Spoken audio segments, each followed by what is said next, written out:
Cary Cheshire. He's with an organization called Texas for Strong Borders, and we're glad to have you, Cary. Awesome. Thank you, Ray. Well, I'm glad to be here. My name is Cary Cheshire. I'm the Executive Scorecard, as Ray mentioned. I spent some time over at Texans for Fiscal Responsibility running the Fiscal Responsibility Index and doing those kind of report card mailers that you might have seen. But I've been active in state politics ever since I started knocking on doors for Ron Paul and then serving on Ted Cruz's campaign back in 2012 while I was at Texas A&M. I was in the People's Republic of Austin, but I've since moved up to Fort Worth, which is almost as good as Kaufman County because it's Republican, but we don't have the pine trees, so we're kind of working our way there. A lot less purple hair and people with piercings than the People's Republic of Austin.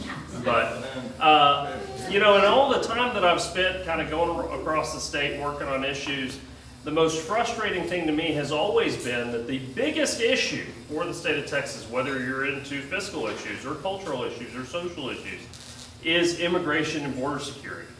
And that we never had a group that was actually advocating on actually having a strong and secure border, actually advocating on America First policies that make sure that illegal aliens aren't taking our jobs, that our farmland isn't going away to China and anything else like that. And so last summer, I actually put together with a friend of mine, Chris Russo, Texans for Strong Borders. And we debuted at the Texas GOP convention. And we're really kind of trying to see what would happen if we could kind of grow this and get it going. I was working on a ton of different projects at the time. And we were able to get enough people on our email list and donors started showing up that he was able to quit his full-time job at NASA Johnson Space Center and do this full-time. And then I was able to come aboard and start helping him this past summer. And what we're actually trying to do at Texans for Strong Borders, as the name implies, is have a secure and sovereign border. Because as Donald Trump famously said, if you don't have a border, you don't have a country. But beyond actually having a physical wall at the border, what else do we need? Well, we need policies in place that make sure that we put American citizens and American interests first. That means things like E-Verify. That means things like stopping the Chinese from buying up our land. That means addressing things like Colony Ridge, like you talked about, Senator Hall. And so we kind of came into the legislative session as the first kind of session for this group with a couple of key priorities. We had number one, an E-Verify bill, like 11 states had already passed, like the state of Florida would ultimately pass in May with Governor Ron DeSantis. We had a bill prohibiting China from purchasing Texas land. As you'd seen, they tried to do down at Del Rio and things, and the farmland that's kind of getting gobbled up. Making English the official language of Texas, going after in-state tuition for illegal aliens. One of the most pernicious things in our state is that ever since Rick Perry signed it into law in 2002, and Texas led the nation in having in-state tuition for illegal aliens. We actually had it before the state of Massachusetts did, which is pretty wild to think about. Before Elizabeth Warren's Massachusetts, Rick Perry's Texas had done in-state tuition for illegal aliens. That bill has remained on the books since 2002, and we've not been able to overturn it. This is a bill that Nikki Haley passed into law in 2011 in South Carolina, that Mike Pence is the only Republican running for president that is not. Mike Pence and Chris Christie are the only Republican candidates for president that do not support repealing in-state tuition for illegal aliens. Mike Pence watered it down while he was governor of Indiana. Chris Christie did the same, governing the blue state of New Jersey. That's something that Texas should pass, something that Texas should tackle. It's frustrating that you could have somebody who moves into our state from Louisiana or Arkansas, and they pay a higher tuition to go to Texas A&M, Texas Tech, University of Texas, than someone from Honduras. Absolutely wild. Another issue that we think is incredibly important is ending birthright citizenship for illegal aliens. I was incredibly pleased. You know, this is an issue that Donald Trump talked about on the campaign trail back in 2016 and was really kind of one of the most aggressive leaders on this issue. Even back in 2016, you said Ted Cruz having the deal of like, I think it is, but I think there will be a court case. At the last Republican presidential debate, which I had to watch later because I was watching the Donald Trump interview on Elon Musk's Twitter or X or whatever it's called now, I was really happy to see even Vivek Ramaswamy say that we should end birthright citizenship for illegal aliens, that it says subject to the laws therein. And look, as it is right now, if you're the ambassador from Saudi Arabia, or you're here from Nigeria or something like that, and you're on a legal visa and your child is born in Houston Methodist or at Baylor, they're not granted immediate birthright citizenship. It's only illegal aliens. And so we had a bill that was carried by State Representative Steve Toth that would have ended that. That would have directed the state of Texas to not issue birth certificates to kids who are born here illegally, or born to illegal alien parents. That's something where we think Texas could lead the nation. Of course there's going to be lawsuits, but that's what happens when you're a Republican state and there's a Democrat governor. It happens when there's Democrat governors and there's a Republican in the White House. But most importantly, it is getting a handle on what's going on at the Texas border. You've heard time and time again that it's an invasion, and that's because to use any other word would be absolutely silly. In a low month in the state of Texas, you're having 185 to 215,000 illegal aliens cross the Texas border, and that's just the ones who are apprehended. Nowadays, more and more of them are turning themselves in because they're claiming asylum and they're getting claims processed. But in the old days, you'd have them assume that they catch about 1 in every 2. Today, they think because most of them are turning themselves in, they catch about 3 in every 4. But scale that up a little bit and you'll have an idea of how many come across on the low end. On the high end, it's up to 380,000. You've had more illegal aliens cross the Texas border since Joe Biden has been president than the population of 40 states in the United States. You've had probably 2.5 million or so. The total population of the state of Texas is 30 million. So you think about how many, just the sheer number of people that is. And look, I think there was something that Governor Abbott started doing last summer that attracted a lot of attention. He started saying, hey, you want to come across illegally, you're going to a sanctuary city. You're going to LA, you're going to Chicago, you're going to Martha's Vineyard, you're going to New York, Boston. All of these cities that are now howling because of the cost of housing and caring for all of these illegal aliens.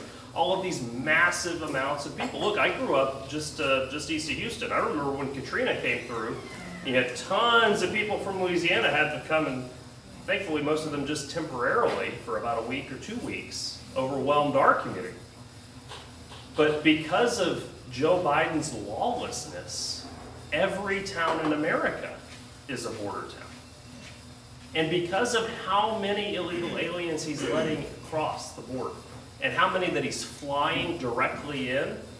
I don't know if you saw a report by Todd Bensman, the Center for Immigration Studies. He's a fantastic newsman. He was on Tucker Carlson just last week, talking about how literally the Biden administration is flying people from Kazakhstan, Turkmenistan, Argentina, Uruguay, Nigeria, flying these illegal aliens directly into our country, 400,000 of them since he took office.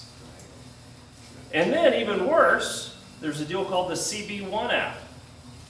And this is a process whereby Border Patrol will come down into Mexico and pick you up and take you back across the border. You literally have cartel members using VPNs to take people who are coming from Haiti, or people who are coming from Africa, or people who are coming from Iran. We had our 170th illegal alien from Iran apprehended just this week.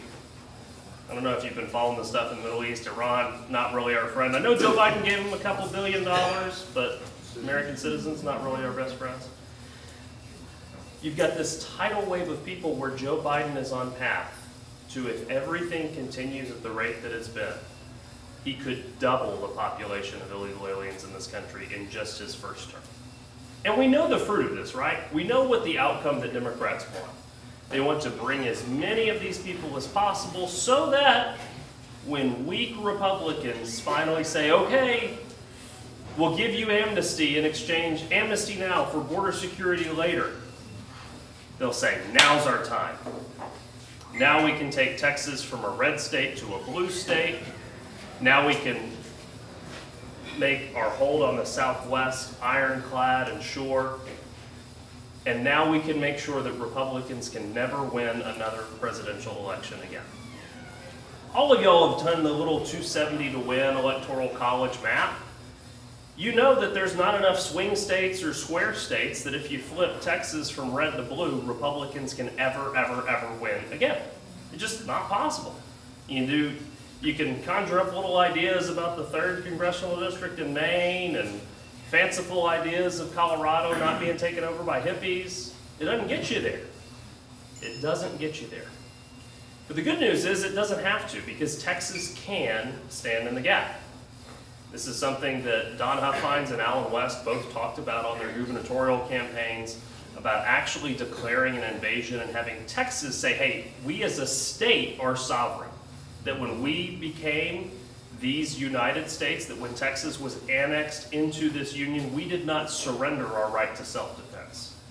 That the Article 4, Section 4 guarantee of a Republican form of government has been broken by the federal government, and that the Article 1, Section 10 ability to stop an invasion of the state allows us to secure our own border, allows us to detain, to deter and detain, and if necessary, deport ourselves illegal aliens across the border.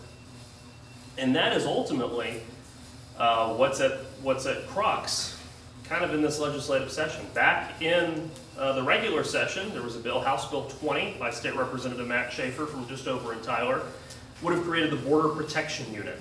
And what that unit would have done is essentially be the arm of DPS that's organizing the Texas National Guard and some other agencies to actually go down there and secure the border, not just kind of cut the Carrizo cane and make sure there's no smuggling or lay the concertina wire that the Border Patrol is going to come cut and let people through. But to actually say, hey, you're an illegal alien, you crossed into the state of Texas, you didn't go through the port of entry, you're not claiming asylum, we're shipping you back out. Unfortunately, the Texas House, when that legislation came up for a vote, Democrat Rafael Anchia from Dallas, he's the chair of the Mexican-American Legislative Caucus, he's a radical open borders Democrat, called a point of order on that bill on a ticky-tacky thing that should have never been upheld. But House Speaker Dave Phelan and his Obama administration parliamentarian, that's who it is, Hugh Brady, served in the Obama administration, said, oh, we got to sustain that point of order, we got to kill the bill. And then ultimately the Texas House was more interested in impeaching Ken Paxton, the most conservative attorney general in the country, than they were in actually fighting to secure the border. So that bill died. What about the E-Verify bill? Well, that one, we got pretty close in the Senate. We had some holdouts, so we couldn't get it to the floor. Never even got a hearing in the Texas House. What about our in-state tuition bill? Couldn't get a hearing in the Texas House. What about our bill prohibiting the purchase of land by China, Iran, North Korea? Not even a hearing in the Texas House. What about ending birthright citizenship? Not even a hearing in the Texas House. You've got a corrupt regime who is more interested in operating under what Democrats say they're willing to allow than you have Republicans who are actually trying to fight it in the House. We even had a vote on a similar issue where they were going to create a border security advisory committee. It's kind of silly, doesn't really do much. What's your best advice? Secure the border, build the wall, support the invaders. Dave Phelan's leadership team wanted that to be stacked, equal numbers, Republicans and Democrats. State Representative Tony Tinderholt from Arlington came in and said, hey, if we were going to have a police committee, would we put the party that wants to defund the police on it? Yeah. I don't think so. So why are we putting the party that wants open borders on this committee? Let's throw them out. But here, I'm not even going to say it has to be all Republican. I'll leave it up to leadership. You had over 50 Republicans in the House say, nope, we want Democrats on this committee. Why would you do that? Because they're not Republican. We're not Republican. It's not even that they're not Republican, it's that they're more loyal to Dave Phelan. They're more loyal to a guy who would be part of a Democrat-led impeachment, which is what happens when you have 61 Democrats and 60 Republicans vote to impeach. the most conservative attorney general in the country, who's backed up by Donald Trump, Ted Cruz, the Texas GOP, and ultimately vindicated by the Texas Senate, thankfully. You have a Speaker of the House who's more interested in playing the game that Democrats let him play than doing the job that voters elected him to do. Why aren't they coming in and doing what the Texas Senate does? Passing pretty robust stuff. And look, Bob would tell you, he'd like for the Texas Senate to do more. Time and time again, what they're able to do in the Texas Senate is up to whatever the House is willing to negotiate away with the Democrats.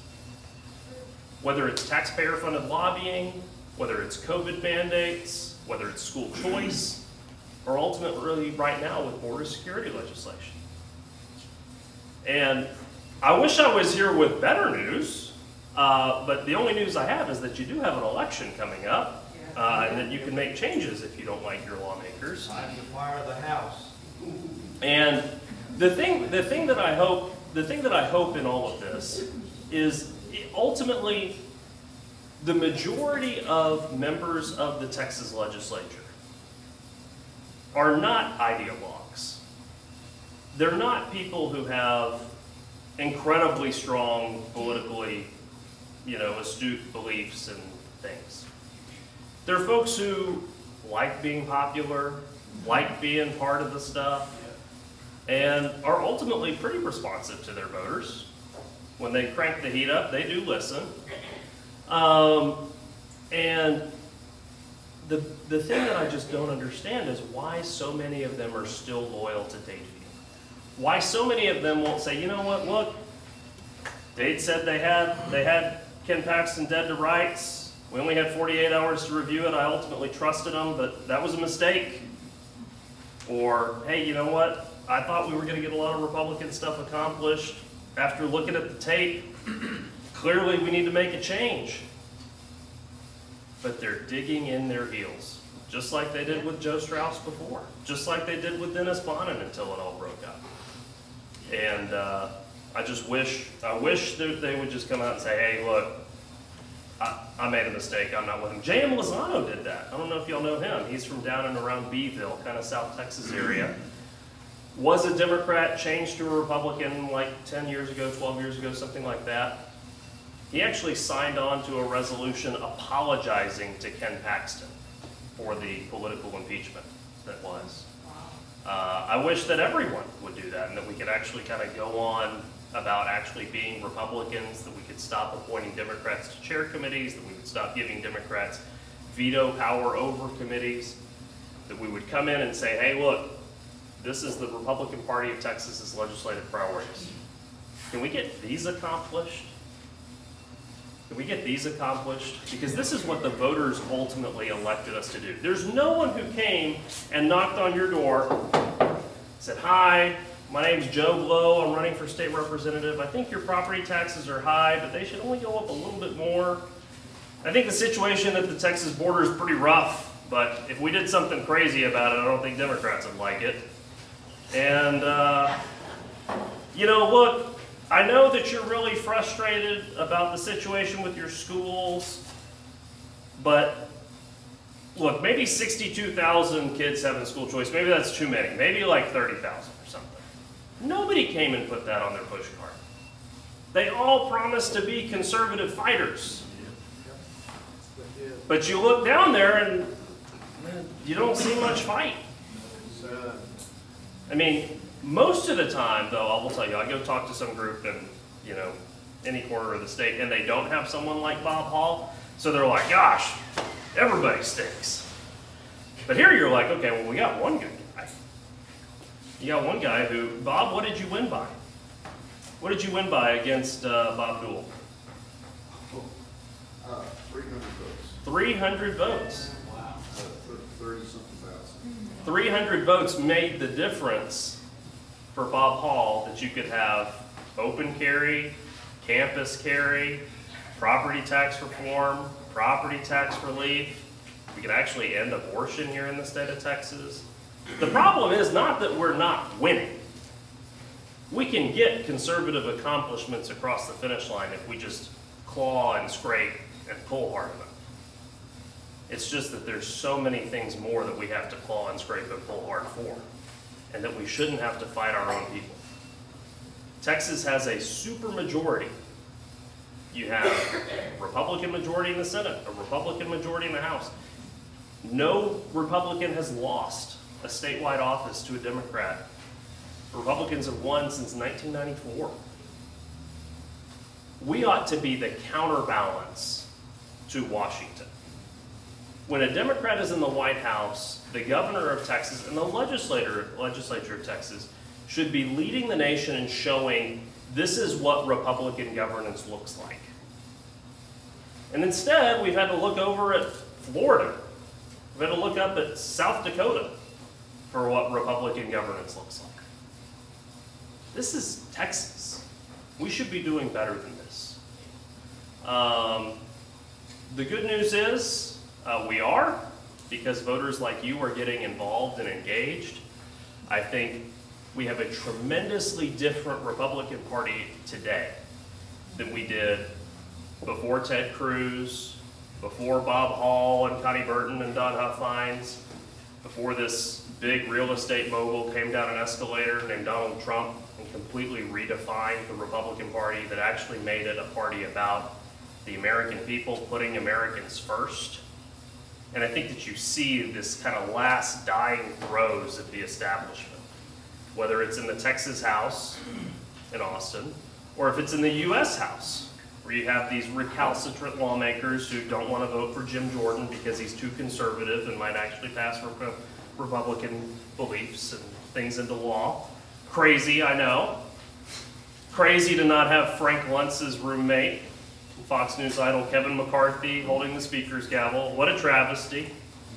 But I think that right now we're on a tremendous path to victory. I think if you look over at Louisiana last weekend, where Jeff Landry won without a runoff, one of the first times that that's happened in the state of Louisiana, in their kind of weird, funky jungle primary. If you look at what's happening across the country with these upcoming elections, I think Virginia's going to tell us a lot with their special elections. I think Kentucky's going to tell us a lot. But I think you're seeing tremendous frustration with Joe Biden, a guy who, it's almost as if he didn't win. It's almost as if there were more Trump voters who were actually people back then too. And the rest of the country is waking up. So I give you a message of encouragement. I'll tell you, if you want to be more engaged or have any questions about us, our website is strongborders.org. We're dedicated to the safety and sovereignty of Texas and policies that put America and Texas first.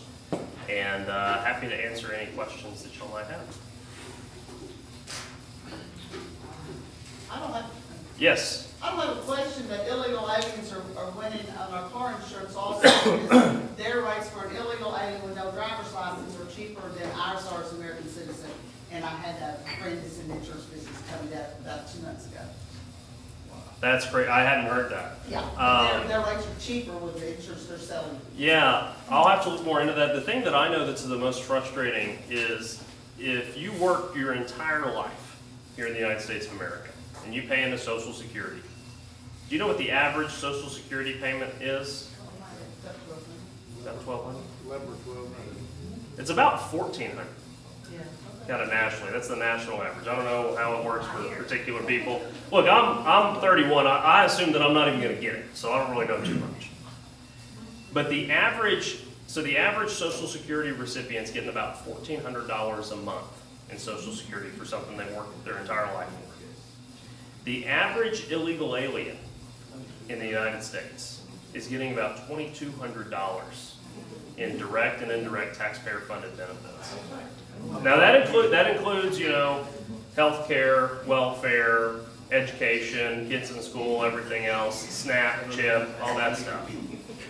But you total it all up, it's over 50% a month more than American citizens who've been working hard their entire life. So that's what I'm most frustrated about, but if you tell me I can also gripe at my insurance agent, I'll do that too. Yes, sir. In terms of the priorities that you talked about, Texas for Strong Border, and candidates in our region, that we can support? Do you have any strong candidates that you would suggest we can support in this region of the Yeah, state? so on the ballot right now, you don't have Bob, but if you did have Bob, you should vote for him. But no, on the ballot, No-brainer. I think, look, to be honest, you know, Congressman Lance Gooden is somebody whose record in the Texas House left a little bit to be desired. But since he's gone to Congress, it's actually been pretty good. We actually met with his team 2 or 3 weeks ago when we were up in Washington, D.C., and I think that they've been doing a lot of the right stuff. Ultimately, we have a pledge up there that we ask for folks to sign. And really, if you've sponsored H.R. 2, House Resolution 2 up in Congress, and signed on to the Jody Arrington resolution about an invasion, you basically meet that definition. There's just one other plank that says you basically agree to never support amnesty for any illegal aliens. Congressman Gooden has not signed that pledge yet, but he has done everything on it. So we're very, very appreciative of that. Would be happy to have that conversation with other candidates, but that's mostly what we're focused on right now. For me personally, I think the most important issue is actually doing the invasion declaration. That's something that Greg Abbott could do right now, has done some of. A lot of people have asked me about the Bowie lawsuit. Real short, you got about 1,100 feet of buoys on a 1,200-mile border. They're a little bit helpful in channeling folks to the ports of entry. Kind of in limbo with the courts. We've said that regardless of what the courts do, you should say, come and take them. I think ultimately if we force Joe Biden to send troops to the border, that would be a good development. That'd be the only time he actually has. But I think the most important issue outside of actually stopping folks at the border is E-Verify. I mean, the fact of the matter is, and you saw this in some of the testimony in the Texas House if you watched it today, the fact of the matter is the reason why these folks are coming here illegally is primarily for jobs. And as long as American businesses are able to exploit them and exploit American workers and keep wages low and not hire Americans, not hire citizens, as long as there's opportunities, they're going to continue to come. In the states where you've seen strong E-Verify laws passed, the amount of illegal aliens has declined. If we made it impossible for them to get jobs or education, healthcare, welfare, they would leave. You know, they might leave to go to California or something, so that doesn't solve our long-term problem, but that would solve our Texas-specific problem. Other questions?